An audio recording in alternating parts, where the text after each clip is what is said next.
Hello friends, welcome to my channel green house. और आज का हमारा पौधा है गुलाब का पौधा।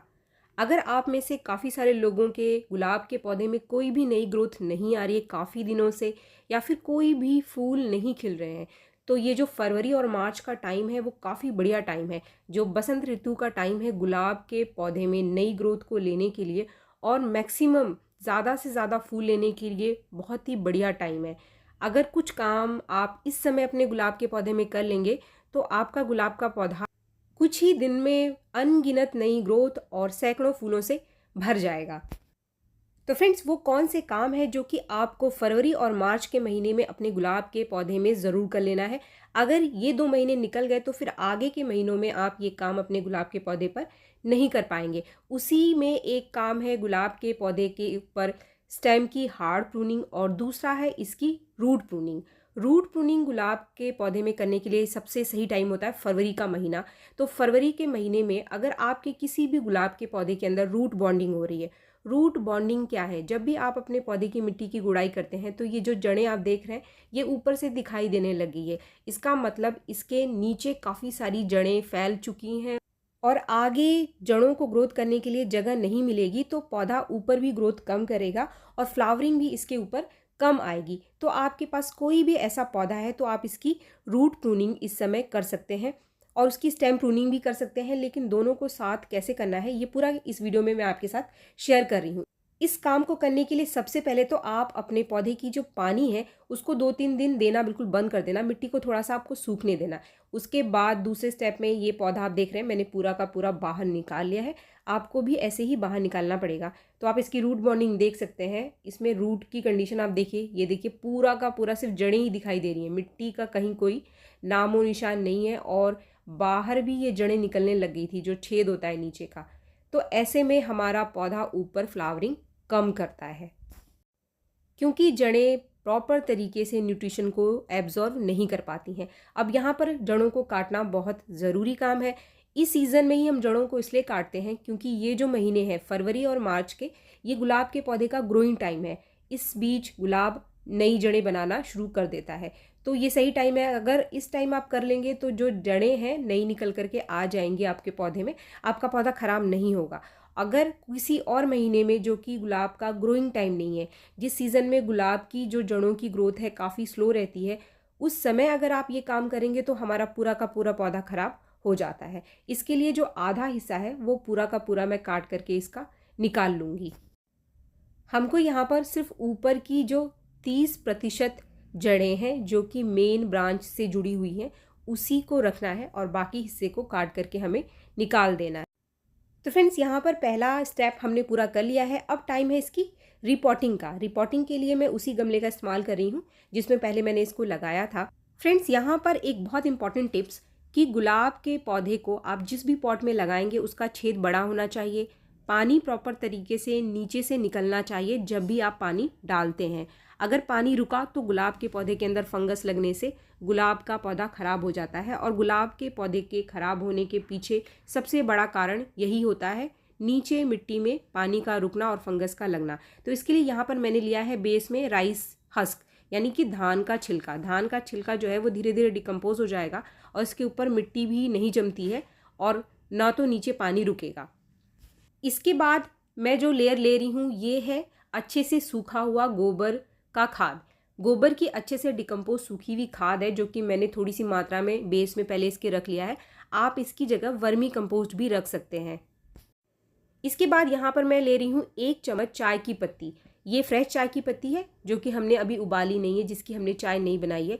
इसके बाद जो रूट बॉल है जो हमारा बचा हुआ है उसको मैं रख दूंगी। और इसके बाद जो नॉर्मल पॉटिंग मिक्स मैंने बनाया है जो मैं सभी पौधों में इस्तेमाल करती हूँ उसको मैं यहाँ पर भर दूंगी। आगे मैं उसके बारे में आपको बताऊंगी। लेकिन अगर आपके पास राइस हस्क नहीं है तो नीचे जो छेद है उसको बंद करने के लिए आप कोई भी एक पत्थर का टुकड़ा रख सकते हैं या फिर टूटे हुए पॉट के टुकड़े आप रख करके सबसे पहली लेयर जो है वो कंपोस्ट की आप बना लीजिए जैसा कि मैंने बनाया है। उसके बाद रूट बॉल को रख करके आपको पॉटिंग मिक्स इसके अंदर भरना है। फ्रेंड्स, ये जो पॉटिंग मिक्स है इसमें नॉर्मल में 40% मिट्टी, 40% वर्मी कंपोस्ट और बाकी का जो 20% है उसमें राइस हस्क और कोकोपीट मैंने मिलाया है, जो कि लगभग मैं सभी पौधों की रिपोर्टिंग के लिए इस्तेमाल करती हूँ। पिछले मेरे कई वीडियो में जो अभी मैंने आपके साथ शेयर किए हैं उसके बारे में डिटेल में मैंने आपको इस पॉटिंग मिक्स के बारे में बताया है। तो फ्रेंड्स, पॉटिंग मिक्स को आप थोड़ा थोड़ा सा दबा लेना, क्योंकि जब भी आप पानी डालोगे तो पॉटिंग मिक्स थोड़ा सा नीचे जाता है। पहली बार में हमें अच्छे से पानी देना है पौधे को। इसके बाद इस पौधे को आपको शेड में रखना है, सीधी धूप में नहीं रखना है। आगे का अपडेट मैं आपके साथ एक दिन बाद शेयर करूंगी। तो फ्रेंड्स, ये है एक दिन बाद का, यानी आज ये दूसरा दिन है इस पौधे को जिसकी हमने रूट प्रूनिंग करी थी। अब टाइम है इसकी स्टेम प्रूनिंग का। तो यहाँ पर एक चीज़ मैं आपको क्लियर करूँ कि अगर आपको अपने पौधे की स्टेम प्रूनिंग भी करनी है और रूट प्रूनिंग भी करनी है तो दोनों काम आप एक दिन मत करना। खास तौर पे जब आपको अपने पौधे की स्टेम प्रूनिंग हार्ड करनी है, यानी काफ़ी सारी ब्रांचेस को काटना है, तो कभी भी दोनों काम को आप एक साथ ना करो, वरना पौधा आगे जाकर ख़राब हो सकता है। इसके लिए जो आप कटर लोगे हार्ड प्रूनिंग के लिए, इसको आप पहले सैनिटाइज कर लेना। अगर आपके पास डिटॉल लिक्विड है या फिर सैनिटाइज़र है तो उससे इसको क्लीन कर लेना, क्योंकि जो गुलाब का पौधा है इसमें ऊपर से फंगस लगने के चांसेस बहुत ज़्यादा रहते हैं। डाई बैग की समस्या बनी रहती है। अगर आपके पास कोई सैनिटाइज़र नहीं है, डिटॉल नहीं है, तो अच्छे से आप इसको साबुन से धो लो उस कटर को, जिससे कि आपको इसको काटना है। फ्रेंड्स, गुलाब के पौधे के ऊपर अगर आपको रूट प्रूनिंग नहीं करनी है, सिर्फ स्टेम प्रूनिंग करनी है, इसको एक शेप देना है, तो इसके लिए भी ये बहुत ही बढ़िया टाइम है इस समय, फरवरी और मार्च का टाइम। आपके गुलाब के पौधे पर जितनी अच्छी आप कटाई करेंगे ना, उतनी ज़्यादा नई ब्रांचेस आपके पौधे में आ जाएगी। लेकिन ये काम आपको अपने उसी पौधे के ऊपर करना है जिसके ऊपर काफ़ी सारी ब्रांचेस है, लंबी लंबी ब्रांचेस है।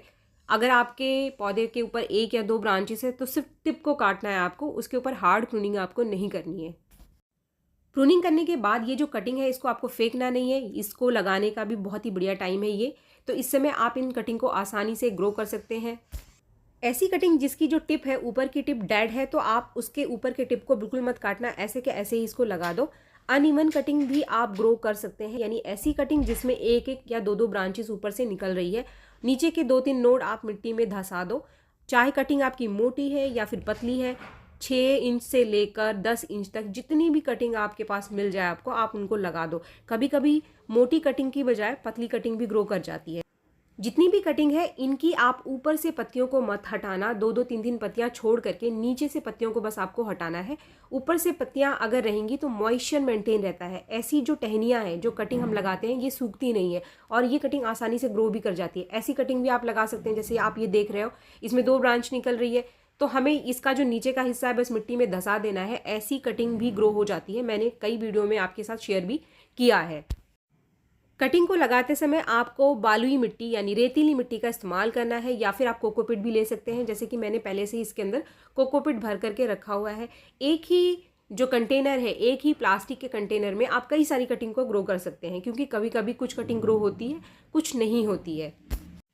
कटिंग को लगाने के बाद आपको शेड में रखना है, धूप वाली जगह पे नहीं रखना है, और पानी बहुत ज़्यादा नहीं देना है। लेकिन आपको रोज़ एक बार इन कटिंग के ऊपर पानी का स्प्रे ज़रूर कर देना है, और जो मिट्टी है वो हल्की हल्की सी गीली रहनी चाहिए, मॉइस्ट रहनी चाहिए, बहुत ज़्यादा गीला ना रखे, वरना कटिंग हमारी नीचे से गल जाती है। मैं आपको कुछ और कटिंग्स दिखा देती हूँ जो कि अभी मैंने कुछ दिन पहले मेरे जितने भी पौधों की प्रूनिंग करी है, सबकी कटिंग को मैंने ग्रो करके लगा दिया। आप देख सकते हैं ये कितनी सारी कटिंग मैंने लगाई है। तो आपके पास जितनी भी कटिंग लगती है, चाहे वो पतली है, मोटी है, छोटी है, कोई भी कटिंग है, आप उसको लगा दो। कभी कभी हमारी वो कटिंग ग्रो कर जाती है जिसके ऊपर हम ज़्यादा ध्यान नहीं देते हैं। अगर आपने 10 कटिंग लगाई है और 10 में से 5 भी आपकी ग्रो कर गई, तो आपके पास 5 नए पौधे तैयार हो जाएंगे।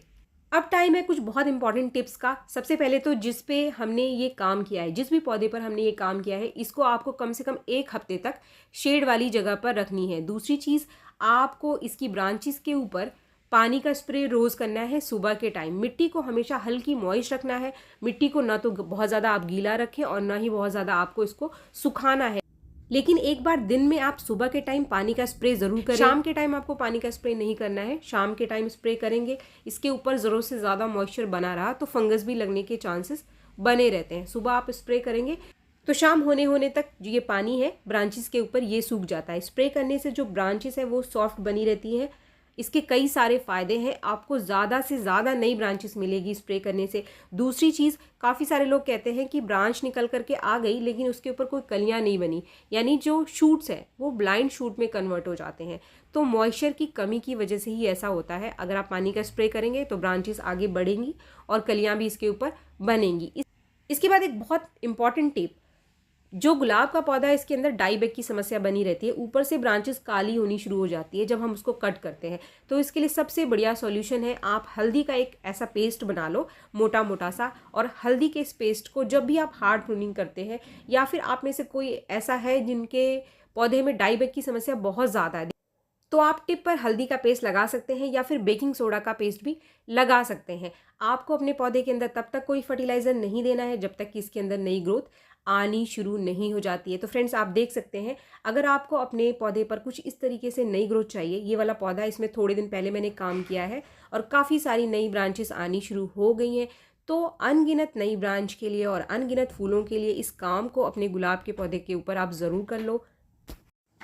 वीडियो अगर आपको पसंद आया तो एक लाइक ज़रूर करें, और मेरे चैनल को आपने अब तक सब्सक्राइब नहीं किया है तो मेरे चैनल को सब्सक्राइब भी ज़रूर कर लें। मिलते हैं मेरे नेक्स्ट वीडियो में, तब तक के लिए थैंक यू।